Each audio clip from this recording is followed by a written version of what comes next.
Robert, as well as Jack, so that I can get the monthly report out and done. But I wanted to, as you know, the Compass program, we try to have an ongoing curriculum of speakers and people that will help build different perspectives. We've had thinkers, entrepreneurs, and now we have celebrities. But Derek is the first to speak to us who is kind of outside of this industry. And just by way of introduction, there's a picture on my desk of me shaking Muhammad Ali's hand. And many people, when they walk in my office, they say, well, you know, well, who's that? Obviously, they recognize Muhammad Ali. But they go, who's that? And I go, come on. It's not, I mean, wasn't that long ago.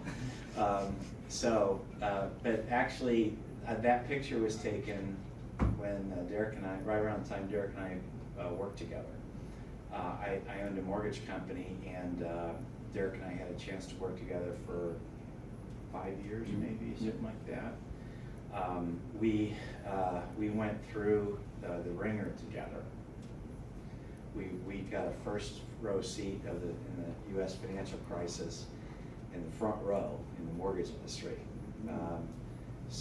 But one thing that I've always enjoyed about Derek is that he's one of the few people out of the hundreds that either I worked with or knew closely. He's one of the few that I can say just has impeccable character.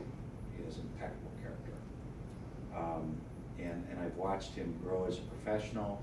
And as I said before, he's handles the traffic for CBS News, and since we couldn't get him to come work here at Morgan Stanley, we decided to just have him over to speak with you about some topics that I think that you'll enjoy. So with that, Dr. Young. All right, I'll take it. Thank you very much.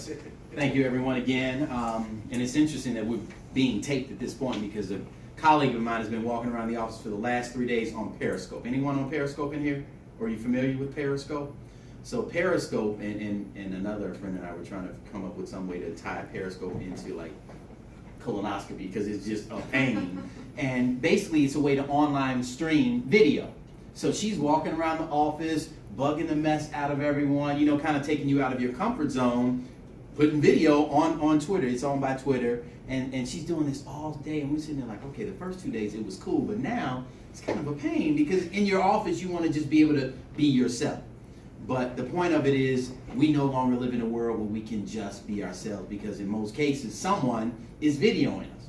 And you never know where that video may end up. You never know how that video might be used. So I got into the television business 4 years ago, going on May, and it was a lesson for me because I realized at that point that every time I walk outside, someone may potentially know who I am. And not that I was doing things that I shouldn't have been doing beforehand, but now I know that I really need to have a purpose when I'm out because I know that I'm being watched and I know that I'm being evaluated on everything that I say, everything that I do, everything that I wear. So I'm just even more careful about what it is I'm doing. So as a result of that, I've been talking to groups whenever I can. I do a lot of mentoring, so I don't talk to mainly adults like you, but I talk to a lot of younger people about branding themselves and really working hard to build your own brand, and that's what we want to kind of talk about today. When we think brands, we think some of the bigger companies. You can just pass those down. Just write quick if you will. Just write down a couple of things that come to mind when you see the images on the page here. And they're real simple. And I'd be willing to bet that you'll be able to come up with a lot of different things for the images that you see.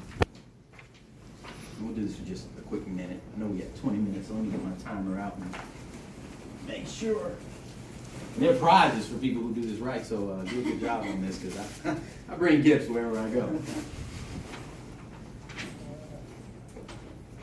And we can kind of just talk it through actually. So the Coca-Cola one, what do we think when we see that image? Flavor. Flavor. Caffeine. Caffeine. Old fashioned. Old fashioned. Polar bear. Polar bear.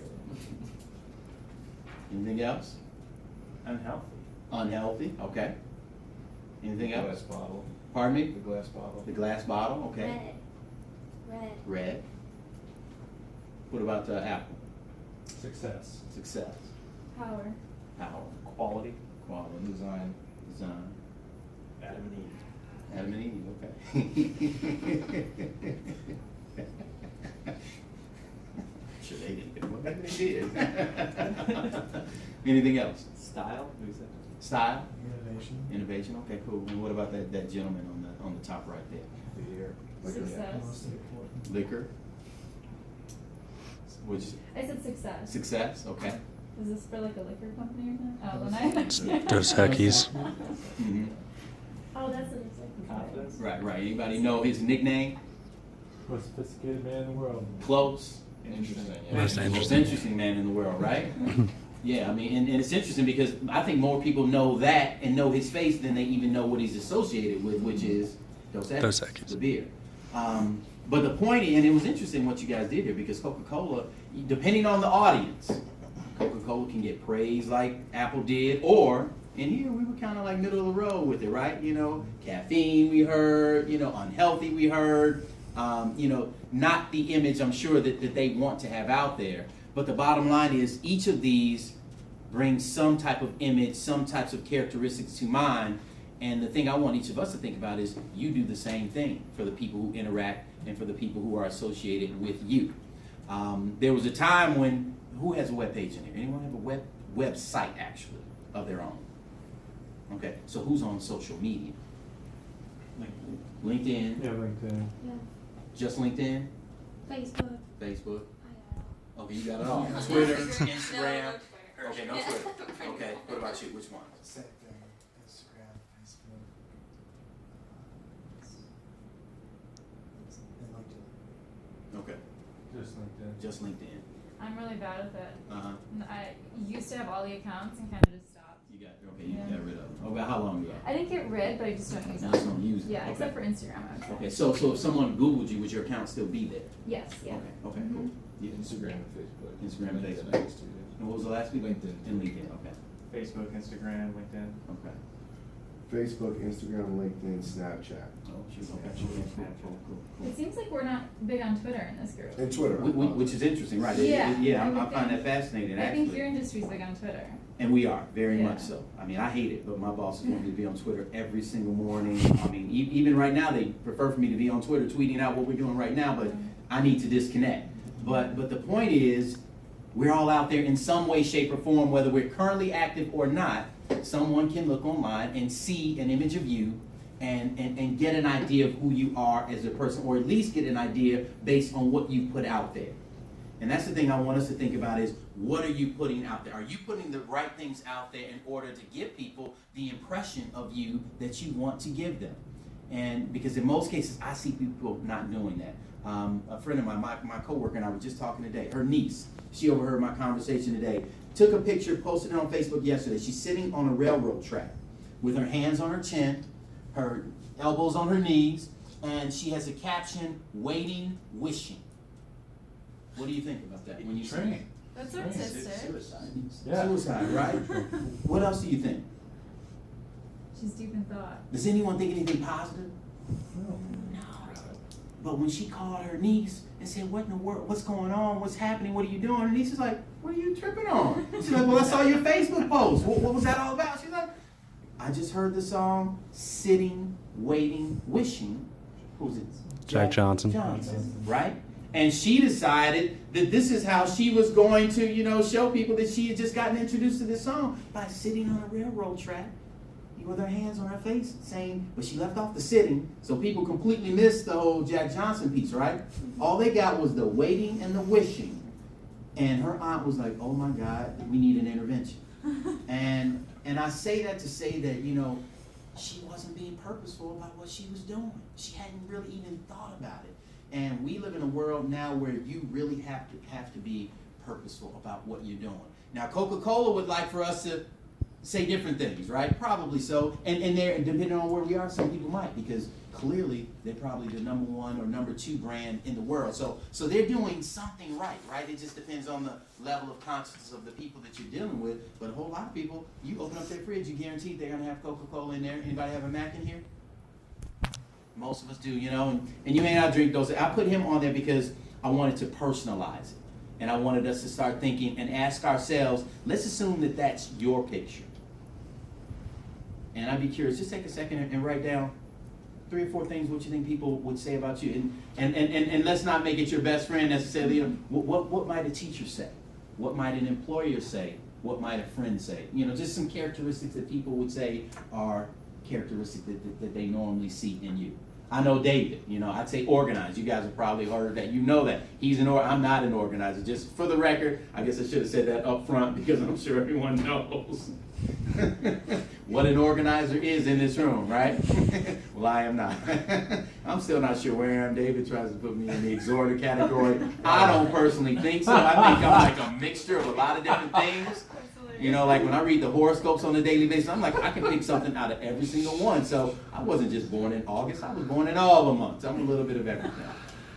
But just quickly write some things down, because what I want us to think about is, are we being deliberate in what we're putting out there on social media? You work for a big company, right? We just had one of our not our general counsel, but the gentleman right down from our general counsel come into the studio 2 days ago. And he did a whole presentation on social media only. Because we have lawsuits going on all over the place. Because CBS, just like Morgan Stanley, has very deep pockets, right? So when someone with CBS does something that offends some organization or some person, and they know that that person's connected with CBS, who's the first person they call?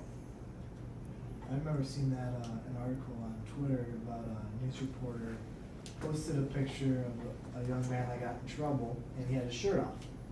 And people were going after her and everything, like, why did you choose a better picture for this kid? And she responded, it's because this is what one of his Facebook profile pictures was. So they said, there's other pictures with him with clothes on, why didn't you put it? So she reposted, this is a picture with him with clothes on, he was holding 2 guns. This kid was a late teenager. So people were trying to trap her. And she was a news reporter. I don't know what news station was, but I can see exactly what you mean. Yeah, absolutely. I mean, you just have to be so careful, because our company, again, has deep pockets like yours. So if I mess up, they're not coming after my shallow pockets. They're going after my company's deep pockets, right? If you mess up, they probably won't come after your more shallow pockets. You may have deep pockets too, but they're not as deep as Morgan Stanley. So I think that, when we work for an organization like this, it's even more important for us to say, okay, what am I doing? What am I putting out there? What's my goal with Facebook? What's my goal? Can anyone say that they actually have thought about it and have a goal with their social media? Or is it purely social? Which is cool, because for a long time for me it was purely social. Yeah. Well, the only reason that I have a LinkedIn account is to provide proof of what I do to Okay.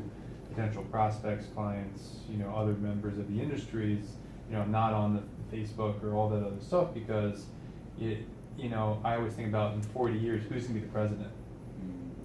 The president, in 40 years from now, their social aspect of pictures that you'll be able to draw from and tweets that they may have tweeted, I mean, no one's going to vote for this person in 40 years because there's so much history that has proof. So the purpose and reason I have LinkedIn is to expand my network for prospects that I'm connecting to. People can see me. People can see who else I know. David preaches this all the time about connecting with them, because it provides comfort for them to see you as a person, where we can't post anything. So it's not really a social tool, which is one of the reasons that I've tried to be very closed in with the interactions with the public like that. Anyone see it the other way? See the importance maybe of social media and how it could potentially help you in this business? Yeah, I think that for me, I like social media. I think it connects you with a different group of people. The people that we usually deal with are in their 50s and their 40s. They're extreme professionals. Well, there's a younger group of people like myself, like us here, who are eventually going to get to 59, think the majority of them are gonna keep social media. It really started with us. Mhm. So I think that it's gonna be a big tool, it's gonna be a big part of our lives as we continue. It's a great way to connect with people. Gotcha. So how do you utilize LinkedIn in order to brand yourself? Is it simply what you do, or do you take it beyond what you do to give people an impression of who you are as an individual? The picture, the title, the company name, the connections you have, the lessons you have, the skills that you have that are on there are showing to the public of who you are. But there are some limitations on things that Morgan Stanley can allow you to have on there. Mhm. But that's a great question. And how are you using your social media in order to brand yourself as a future, what's the ultimate goal here? Well, I think that for me, it's a great tool. It allows me to stay connected. So I also work with young people. So it gets me to connect with them. So I'm able to kind of look, I'm able to look and see what they're doing, get a better feel, get more understand how they think. Mhm. Because I think, especially with kids, they want to type more and they do want to talk. Mhm. In terms of for Morgan Stanley, I think kind of piggyback on what Kip said. They see the title, they see the picture. I think people are more comfortable when they can put a face to a name, and they can say, "Well, this is real. This is legitimate." Here's someone who looks professional. He's not posting pictures with guns and stuff like that. So I think that for that, it brings a level of legitimacy to what it is we do. Because really, what we're doing is it's kind of interpersonal. You're talking on the telephone. Mhm. We're on the telephone. And LinkedIn, it gives us an opportunity to meet them, for them to meet us without actually face-to-face communication. Gotcha. So what are some of the things you said people would say about you? What are some of the characteristics that people would describe you with? I got a little smile with it. Because me and Dave have many talks about this. I would probably say I'm loyal to a fault to people. Okay. Once I'm in with you, I'm in with you. Once you're in with me, you're in with me. Very little attention to detail. Mm-hmm. Don't really have seen the importance of it. Probably not at the level that I needed to go to. Mm-hmm. And I didn't fill in a third one because I guess I'm still need to think about that better. Gotcha. And considering your business goals here, I'm assuming the loyalty is critical, but how Very important much is so. the attention to detail as well? Extremely. Okay. Gotcha. Very much so. Okay. What about you, sir? I think that he was thoughtful. I think anybody around me would think I'm a pretty thoughtful person, Mhm. caring person. I care about people around me, and I think the people that I call would say I'm persistent. I call them a lot, and I don't leave them alone. And also, I think I'm very handsome. Yeah, you say handsome. Okay, I guess I should have said personality characteristics. I think this is my picture. That's good. They think of it. you could be that interesting, huh? Oh, yeah. I got you. What about you? I didn't have a pen, but I thought about it, I guess. I said definitely loyal, but kind of to piggyback on what Jamal said, sometimes generous to a fault. I think like once people gain my trust, I think sometimes I maybe am too generous with people and give them too much leeway sometimes, which can be obviously an issue. And then competitive, I guess. Everybody knows me as being very competitive. So. Okay. Well, I would say, and I apologize for walking No, in, that's but fine. I had a scheduled phone call, but probably not nearly as handsome as Jack. It's fine. None of us are. I see myself as a hard worker, but at the same time, I think I'm not a hard enough worker. I like working with people. I like communicating to them. I like helping them learn about something. I like learning from other people about things, just how to be a better person in every way as I can. But For me, I would say thoughtful, caring, and angelic. Good word. You did kind of float in the room. You did call me a butterfly. Okay, butterfly, right? Bumblebee, I think you said. Right. Was it 3 or 4? Whatever you choose. You got 4 We'll take it. So I think the question was, how would others perceive you? Exactly. On a piece Or of describe paper. it, yeah. Yep. I said competitive, hardworking, arrogant, and passionate. Okay. Some characteristics: team-driven, very emotionally connected to people. Work much better with emotions, talking with people, and then integrity is very important. Like that.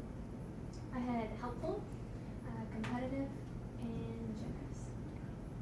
So here's the challenge question, and this is something that my friends who are in the business world, particularly within the marketing world, we debate this on a daily basis. Their contention is that everyone has a digital footprint, and you either control it or you don't control it, because you're out there, whether you want to be. Right now, we could potentially be out there. Now, I'm assuming David would not post that somewhere, but you never know, right?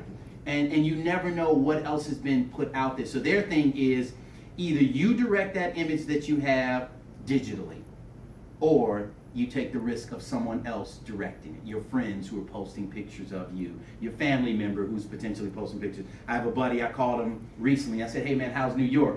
You know, I'm in New York. Because your wife posted a picture on Instagram telling people that you were in New York. And he was upset about it because he's not on social media, but I can still tell you the majority of his travels because his significant other is highly present on social media, and she puts it out there. So what do you think about that?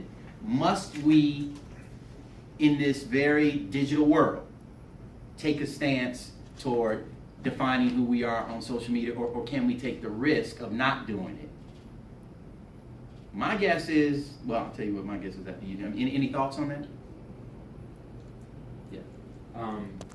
When you were talking about Facebook and how you portray yourself, I'm okay with showing some of my social life, but trying to, portray honestly that, yes, I am a normal person. I go to social events. I like to interact with people because, just like you're saying, what if somebody did decide to say, oh, I'm going to portray them in what way I want to. So I try and then live my life in a way though that I would want to portray it. Right. Anyone else have any thoughts on that? Yeah, I think you have to put yourself out there on social media, I think, because if you don't dictate how people are going to view you on social media, someone else will. So you have to be there to control what's out there. If you're not there, there's going to be someone else painting a picture of you or posting pictures of you.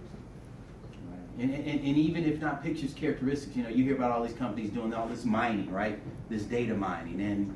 And you go and search something. I'm sure most of you who are on social media know that if you go and search deodorant, a few days later in your feed on Facebook, you'll get an ad for deodorant. Right? Because they're able to mine this data. They're able to associate it, with your ISP. It's connected to you, and they're creating profiles on all of us every single day, whether we're out there or not. So it's just one more thing to think about as it relates to even, what you do on the web. Because someone is compiling this information, and I'm sure has each and every one of our names with a profile associated with it. And, so I work in the news business, so there's so many weird stories that come up, and some of the things I want to Google, I'm like, no, I don't necessarily want to Google that. I need to Google it, but I don't want to Google it because I don't want my name associated with it when someone's got some profile put together on me and they're selling it like crazy. And that's how Facebook and Instagram and all of these sites make it, because they're using this data and they're selling this data to so many other people because they want to let them know that I know his buying habits or her buying habits, or what they might do and what they may not do, so that you can more directly market or target them. So that's something else to think about. The other thing I would ask you is, does anyone do a Google, or when was the last time you Googled yourself? I do it every week. You do it every week? Mm-hmm. Have you got any things that have come through with you actually on there? Yeah, I used to live in Pennsylvania for a short stint, and I was involved with a charity that was a food drive, and we did a parade, and it was for St. Patrick's Day 3 years ago, and I wore a carrot costume. I'm 6'5", and this carrot costume was. Yeah, no. So this carrot costume was really small, and I'm, didn't really fit in, but I was picked to be the carrot in this parade. And so I searched myself on Google until it went away. Oh, interesting. Until I had enough people not view that for it to go away. Interesting. Very So now, interesting. because if you Googled my name and went to images, you would see the picture of me. And He talks about social media, and one of the things he says is his players cannot be on Twitter. He bars them from being on Twitter. He calls it a distraction. He says, you know, you guys are on this Twitter, you guys are focused on what the media is saying, because he saw throughout the season they won the national championship. In mid-season, he saw that these guys were so obsessed with what the media was saying about him. This guy's not shooting well. And when you're in a big, you know, igloo like Louisville or Kentucky or something, the fans were all over you. So to the point, because I know social media can have this negative connotation to it, I don't really see it that way. It can. It hasn't on my benefit. I mean, it hasn't towards me. But just to kind of agree with the negative connotation of it, I think that it can be just a major distraction. Checking it all the time, you know, becoming obsessed with what, you know, what someone's saying about you, what's being said. No doubt. I find it interesting, like, nobody really mentioned until this, is that, like, the negative connotation that you can create so much, like, ignorance with social media by, like, people not realizing, like, what's real and what's fake, like, article-wise. I mean, like, I follow a ton of, like, goofy, like, The Vice and stuff like that, news articles that don't really do serious news, you know what I mean? And then people read that and take that as gospel and go out and they share that, like, and they share it with everybody, and then other people believe that, and then all of a sudden you get tons of people creating statuses about some story that really has nothing to do with anything. Yeah. It happens all the time, yeah. I think he just touched on what I see as one of the big dangers of social media, and that is getting into the habit of making constant statuses about what you're doing and sharing all these news stories that you don't know if it's true. And so personally, I don't think I would ever want to have a personal Twitter account, just because, you know, quite frankly, I don't think most people care too much to hear about what I'm doing each day. So Reading one article doesn't make you a professional on every topic in the world. It doesn't, and you do have to be careful. Again, I work in the news business where I have seen many situations at 9 o'clock at our editorial meeting, someone absolutely knew all of the facts about a particular situation. Come 5 o'clock news, it's completely different, right? And I remember one instance specifically where I walked out, I went to the golf course, and I'm talking to a person on the golf course about, and I wasn't sharing anything confidential that I wasn't supposed to share, but I thought I had the inside scoop to some extent, and I knew that it was going to be reported at 5 o'clock. Lo and behold, the person had wrong information. And I mean, it's just so you're right. I mean, you just really have to be careful because it gets out there and people, you know, I trust it because we were in our boardroom per se that this information was vetted. It wasn't.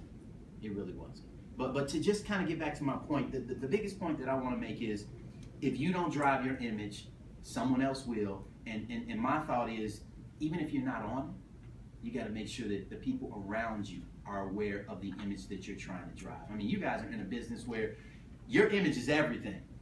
I'm believing that because you're messing with someone's money. Yeah. You know, if I'm trusting you with my financial decision, then I need to know that you're upstanding. I need to know that I can trust you. I need to know that you make good decisions.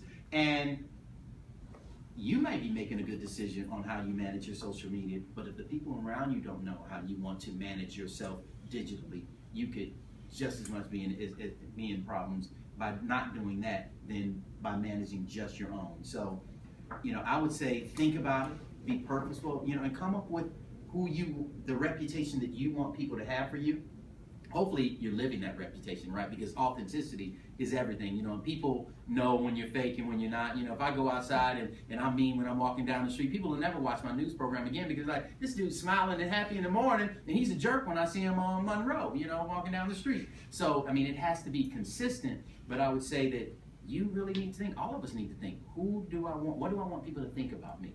Just like Coca-Cola, just like Microsoft and all these other companies are saying, what do I want people to think about me? And how can I most effectively direct that, you know, personally through my social media or LinkedIn interaction, and then also through the other people around me because they are impacting us. I do Google alerts and I have found pictures of me on the web and I'm like, you know, and they're pictures that weren't even intended to look the way that they look, and it is not even what people think it is.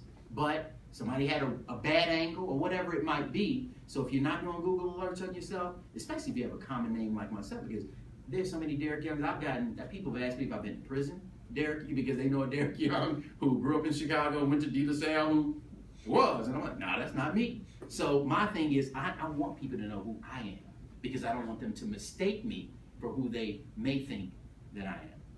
And I think that, that is the point here, is really be thoughtful about it, and then go back through your feed, go back through your posts or whatever they might be, and ask yourself, those characteristics that you said people have of you, do they play out on what I posted on social media over the last year? And I can honestly say that when I went back like 6 to 8 months, there were a couple of things that I said, I probably shouldn't have posted this. It was fun, it was cool, but it didn't tie into the 5 characteristics of Derek that I'm trying to drive, that I'm trying to build upon. They could put question marks in people's head. And if you've got something like that, going back, try to get rid of it, but going forward, more importantly, and they weren't anything bad, nothing I can get in trouble about, right? But it was just something to think about. Andy Siegel, the attorney who I mentioned, had to talk to us the other day. His points were this as it relates to social media. First and foremost, would you want your mother to see it? Because there is no privacy, right? I met a guy on an airplane. He does background checks for corporations for jobs. I'm sure all of you probably had a background check done. And he said 70% of the candidates are knocked out even before the resume is looked at. He said they think they're private on Instagram and Facebook. We can get in that stuff all day. People, you got people breaking into to our government sites. They can break into a social media site if they really want to. So there is no privacy, right? So none of the settings really mean that much at the end of the day. So his thing is, would you want your mother to see it? Would you be okay if it was on the front page of the newspaper? And ultimately, would you be able to explain yourself to a judge based on what it is you're pictured or doing or saying on that post? I have a good friend who's a police officer at this, right? And he was responding on social media about a case where a young woman had been accosted, and it was a terrible case. And his comment was, if that was my daughter, he'd be 6 feet under. And I'm just like, I don't know if that's what you want to put on social media. And I get it. I get the emotion behind it, and I understand it. And he meant well, but it's just not what you want to put out on social media. And that conversation led both of us to really thinking about it a lot. And hopefully, each of you will think about it a lot more and ask yourself, what could somebody who doesn't think like me think about what I've posted or what I'm about to post?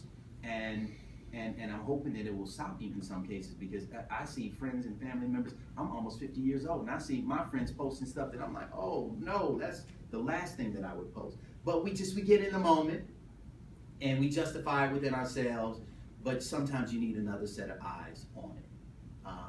And that's my thing. So make sure that you have another set of eyes. Make sure that you have someone in your world who's talking to you about these. I have friends who call me all the time. I call them all the time. Hey man, I'm not sure about what you put on Facebook. I call my nieces on a regular basis. They're young and they're of the social media generation, and they're just having fun.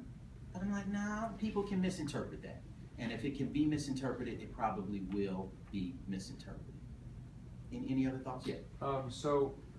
I think you're made a great point about being careful of what you're posting or not posting, so you can somewhat drive the ship, right? So what if you take the contrarian point of view and say, I'm not going to do anything. I'm not going to post anything, but I still want to drive the ship. Right. So then how do you drive your ship as a contrarian? Because to me, well, how would you don't drive the have ship your without hands on doing the wheel. anything? As far as posting, but maybe having a second eyes look at it, but being super cautious and not posting anything. And maybe that's it. Maybe that could work. I would say also then when you're at parties, when you're at events and things of that sort, and people are taking pictures. So, hey, do you intend to post this on Facebook? Maybe I'm serious, because I do it all the time. I'm like, what do you intend to do with this picture? And there are lots of pictures that I won't take. I'm kind of forced to take pictures, and I hate that, because every time I walk down the street, if I see someone who watches, hey, can I take a picture? And I'm like, I really don't know you, so I'm not sure that I really want to take a picture with you. So it's different for me, but I think your business is, you really do have to be thoughtful. So ask people what their intentions are. To me would be one way to still be the contrarian that you want to be, and not, be actively involved, but at the same time be involved. So that would work. And then maybe the other thing, and the thing that many branders are saying nowadays, is we all should have a website. Take your name if you can. most of the names are taken at this point. But if you still can, if you have a unique enough name, take it. Don't let someone else get your name. You know what I'm saying? When you get those Google alerts, you did that based on your name specifically. Try to get your name on a website as well, or try to get, you know, the domain name for you in order to, and it can be real simple. You know, you don't have to put a picture up there, but I mean, that's what I'm working on right now. Just a nice smiley face and a real positive statement of who I am. So that if someone does Google me, that's what they'll see. Do I plan on updating it all the time? No, because I'm tired of Facebook and Twitter and all the other stuff that I have to do anyway. But if they do, and I'll click on it, because like you said, if it goes unclicked on, it'll probably fall off. I want people to pull up my site and see what I want them to see about me. So maybe that's an option for you, you know, your name and, you know, Morgan Stanley and what you do, and just a few bullet points that people can walk away with. But I think it's hard to not do anything in this world because the cameras are always going. Our attorney told us also, he said, because we asked the question, when can we or when can't we video? He said, you can video whenever you want to. He said, whenever you walk in a room and somebody's got a camera in their hand, assume that it's videoing. And it's all public. You cannot really even tell someone not to video you. That's the world that we live in now. You can't tell someone not to take a picture unless they're in your private residence, you know, or in a place where you can legitimately put them out of. So, you know, with that in mind, you got to be always watching and thinking, what are people up to? You know, what's around me? You know, am I standing in a picture where a lot of alcohol is around or something like that? Is that the image that I want people to have of me? Because that picture could show up someplace. So that's a tough one, but I think it can be done. But I think the key thing that you're doing is Google alerts, watching yourself, Googling yourself, making sure that there's nothing out there, you know, carrot-like that you don't want Please to don't be even do out that, by the way. there. I'll be so mad. Probably shouldn't have done it. You don't I want to know. look it up. I want to see it. But it's a good point, though. I mean, it really is, and that's the gist of it. You know, just be thoughtful about it. You know, if you do choose to do it, try to be unique with it. You know what I'm saying? Because you don't want to be run of the mill. What's the point in being out there if you aren't going to be a Coca-Cola, if you aren't going to be an Apple? You know, you don't want to just be some, you know, hodgepodge computer. I went and got a hard drive and I went and got a monitor and put some. So be unique with it. You know, keep it fresh. That's the other thing, because you know, old information is what people are going to think about you if that's all they have out there. So you mentioned that your page, you haven't been on there in a while. You know, maybe the consideration is either to shut it down or at least update it to some extent so that, you know, people aren't looking at you of 2 years ago or you of 3 years ago, which, you know, probably a wonderful person just as you are right now, you know, butterfly floating and all that, you know, levitating and everything. But you just kind of want the most current images you can. I'm sure on Instagram we're updating ourselves and things like that, because the weirdest thing is when you meet someone and the personal in-person image is different than the image that you had or that you expected. I mean, right there is kind of a shock to people to meet someone different than what they mean. People meet me and they say, man, you look so much smaller than you look on TV. You look so much better. Yeah. So it's weird when you have that type of interaction, and it just reminds me of that presence is different than the personal presence. You want to try to get them as close together as you can. Any other thoughts or anything like that, or any questions or comments? Good Well, I stuff. appreciate your time, and yeah, I mean, I just, you know, hope, you know, if you're ever online, check my stuff too. You can check my Facebook page. I have a public Facebook page, so anybody can get on there, which is even more reason for me to really think it through. But you know, I welcome your comments and things of that. So, but I really challenge you to, you know, to be that person that you talked about a few minutes ago in every way that you can. Thank you. Good stuff. Thank you. And Thank you. again, let me just to kind of tie some of this up, and thank you, Derek. No, you're welcome. By the way, it's wonderful to hear you and hear some of those concepts, and they're very relevant, obviously, very timely. One of the things I thought I would mention is because I'm a simple guy and I don't do any social media ever. I don't have any FaceTimes or Snap time or whatever. I don't do any of that stuff. But I do have a thorough LinkedIn profile that I use professionally. I had a website, as you know, for a long time. I just folded it into our team website, which we have. And also have always been a strong believer in video. That's something I've always believed in. But when I was dealing with the website, web hosting people at the firm, they said, well, you know, you can spend this extra money so that when people Google your name, you know, you'll go straight up the list. And I said, well, I don't have any need for that because I'm already at the top of the list. And they go, well, how do you do that? And I said, well, just Google my name. And bang, you know, it auto-filled for them. And they said, well, how are you doing that? I said, well, I have 5 kids, and I've probably got 14 devices that I've purchased and paid for, personal computers, iPads, cell phones, etc. And the deal is that I'll pay for them if you set me as your homepage. So every time they turn their device on or go to the internet, it counts as a hit. I'm not, you know, real smart with the social media, but I figured that out. So it just bang, it takes it right to the top of the search thing. So that's just a little thought about a minimalist, contrarian, I guess was the word that you used, thought to approach that. By the way, my 3 words. Oh yeah, that's right. We got it. Okay. Let me guess. 4. Organized. Is number 1. Well, I knew that he was going to say that, Prompt. so I said mechanized, controversial, and verbal. Those are my 3.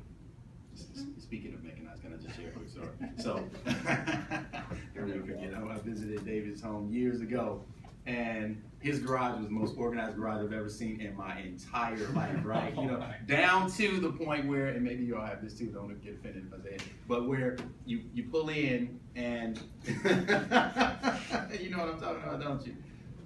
He's got the tennis ball, you know, that's connected to the door so that you know exactly where you need to pull in. So the tennis ball, if the tennis ball hits the windshield at a particular spot or the back window, depending on if you're pulling in or backing in, then you'll know that you're perfectly parked in the garage. So every space in David's multiple car garage had a string tennis ball connected to the door. So as the door went up, the ball went down, so you knew exactly where you needed to pull into. So mechanized, I concur. And it worked. It worked. I'd go out there and my daughters would be hitting the garage door buttons because they like to watch the things, you know. You can practice your volleys too. Yeah. Yeah, right. It was like, the garage was like a museum. They really bought the basement too.